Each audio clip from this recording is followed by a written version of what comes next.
오늘 우리에게 주시는 하나님의 말씀은 마태복음 28장 18절에서 20절까지 말씀입니다. 예수께서 나와 말씀하여 이르시되 하늘과 땅의 모든 권세를 내게 주셨으니 그러므로 너희는 가서 모든 민족을 제자로 삼아 아버지와 아들과 성령의 이름으로 세례를 베풀고 내가 너희에게 분부한 모든 것을 가르쳐 지키게 하라. 볼지어다 내가 세상 끝날까지 너희와 항상 함께 있으리라 하시니라. 아멘. 오늘은 사순절 제19일입니다. 복음을 전하라 나와 함께, 복음을 전하라 나와 함께 라는 제목으로 말씀 함께 묵상하겠습니다. 오늘 말씀은 예수님께서 교회에게 하신 지상 명령입니다. The Great Commission. 지상 명령이라는 뜻은 지극히 높은 명령이라는 뜻입니다. 예수님께서 하신 말씀, 명령 중에 가장 높은 것이 무엇이냐라고 했을 때에 바로 오늘 말씀입니다. 너희는 가서 모든 민족을 제자로 삼아 아버지와 아들과 성령의 이름으로 세례를 베풀고 내가 너희에게 분부한 모든 것을 가르쳐 지키게 하라. 부활하신 예수님께서 제자들과 함께 하시고 이제 떠나실 때의 마지막으로 하신 말씀입니다. 아, 제자들에게, 즉 그리스도의 몸된 교회에게 하신 명령입니다. 이 말씀을 우리가 자세히 좀 들여다 봐야 하는데요. 명령으로서 본다면 동사가 중요합니다. 무엇을 하라는 것이 중요한데 오늘 말씀을 보면 동사가 몇 개인지 보니까 네 가지로 보입니다. 네 가지 동사로 보이는데요. 사실 원어로 보면 이 문장에서 주 동사는 하나이고요. 그리고 분사, 주 동사를 꾸며주는 분사는 세 개입니다. 문법을 여러분들 기억하십니까? 주 동사가 있고 그 동사를 꾸며주는 분사가 있는데요. 이 문장에서 주 동사는 하나입니다.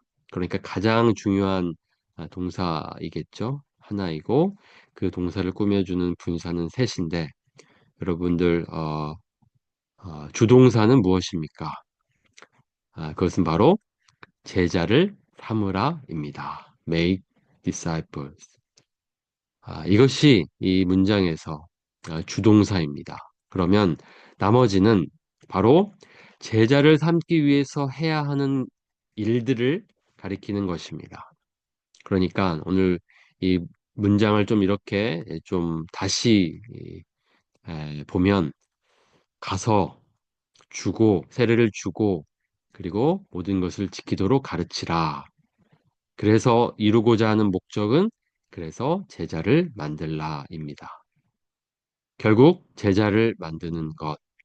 이것이 오늘 예수님이 하신 말씀의 핵심입니다. 그것이 바로 제일 명령입니다. 아, 교회에 맡겨진 임무입니다. 미션입니다. 교회는 무엇을 해야 합니까? 바로 제자를 만들어야 합니다. 그것이 예수님께서 맡기신 임무, 명령입니다. 그러면 제자를 만들려면 어떻게 해야 합니까? 그 방법으로 본다면 그들에게 가야 하고요. 그들에게 복음을 전해서 믿게 해야 합니다. 여기 세례를 주라는 말씀은 그냥 세례를 주는 것이 중요한 것이 아니고 그들이 믿음을 고백하게 하는 것이 중요한 것입니다. 믿음 위에 세례가 있기 때문입니다. 그렇기 때문에 이것은 복음을 전해서 믿게 하라는 뜻이고 또 그래서 믿게 했다면 그들에게 말씀을 가르쳐서 지키도록 하는 것입니다. 제자 만들기 위해서 우리는 믿지 않는 영혼들, 잃어버린 영혼들에게 가야 합니다. 그것이 첫 번째 우리가 해야 할 일입니다.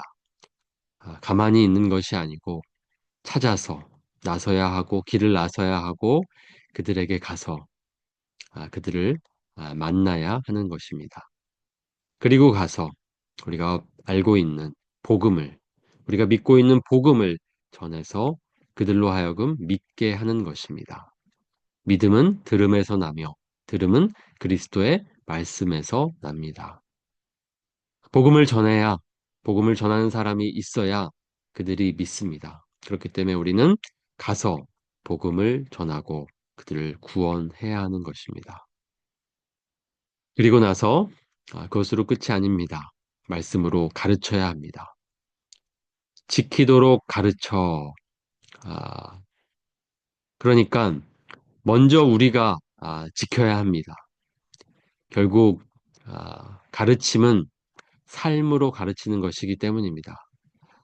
우리가 먼저 예수님의 말씀대로 살아야만 그렇게 가르칠 수 있습니다. 그렇기 때문에 우리가 복음을 믿고 복음을 따라 살아가는 것이 결국은 제자 만드는 일에 역할을 하게 됩니다. 그렇게 가서 믿게 하고 그들을 삶으로 말씀을 가르치는 일, 그것이 바로 저와 여러분이 해야 할 일입니다. 우리 교회가 해야 할 일입니다. 예수님께서 십자가에 달려 죽으신 목적이라고도 할 수 있습니다. 무엇을 위해 예수님은 죽으셨습니까? 구원하기 위해서입니다. 그들을 하나님의 자녀 삼기 위해서입니다. 그들을 제자 만들기 위해서 예수님께서 죽으셨습니다. 그렇다면 그 뜻을 우리가 받들어야 합니다. 우리에게 맡겨진 이 임무, 미션을 감당하기 위해서는 오늘 예수님께서 하신 약속을 우리가 붙들어야 합니다. 19절 말씀, 20절 말씀이 이제 명령이라면 그 명령을 둘러싼 약속이 있습니다. 18절, 20절 말씀입니다. 하늘과 땅의 모든 권세를 내게 주셨으니 이것이 왜 약속입니까? 예수님께서 모든 권세를 가지고 계시다라는 것이 우리에게는 약속입니다. 그러니까 우리가 의지하는 예수님께서 모든 능력을 갖고 계시다. 모든 권세를 갖고 계시다라는 것을 기억한다면 우리가 맡겨진 사명을 또 담대하게 감당하게 될 줄 믿습니다. 그리고 예수님께서 나에게 모든 권세가 있고 이, 이 권세를 갖고 있는 내가 너희와 항상 함께 있을 것이다. 그러니까 우리가 이, 이 임무를 영혼을 구원하여 제자를 삼는 이 임무를 잘 감당하기 위해서는 이 약속을 붙들어야 합니다. 우리가 하는 것이 아닙니다. 주님께서 하실 것입니다. 우리는 그저 주님의 그 뜻을 받들어서 통로가 되는 것입니다. 복음을 전하는 손과 발이 되고 또 도구가 되는 것입니다. 그러면 모든 능력과 권세를 갖고 계신 예수님께서 우리와 함께 하시기 때문에 믿지 않는 영혼들, 잃어버린 영혼들을 구원하시고 또 저들을 제자로 만드실 것입니다. 이 말씀 우리가 또 마음에 깊이 새기기 원합니다. 그리고 이 말씀으로 우리가 하나 되기를 원합니다. 우리 은혜교회가 해야 할 일이 무엇입니까? 영혼을 구원하고 저들을 제자를 만드는 일입니다. 그래서 그 일에 우리가 한 마음이 되고 또 우리 각자의 주어진 삶에서 그 일을 잘 감당할 수 있기를 원합니다. 오늘 하루 그렇게 주님의 이 명령을 받들어서 주님의 그 비전을 품고 살아가기를 원합니다. 그렇게 살아가는 저와 여러분이 되기를 간절히 원합니다.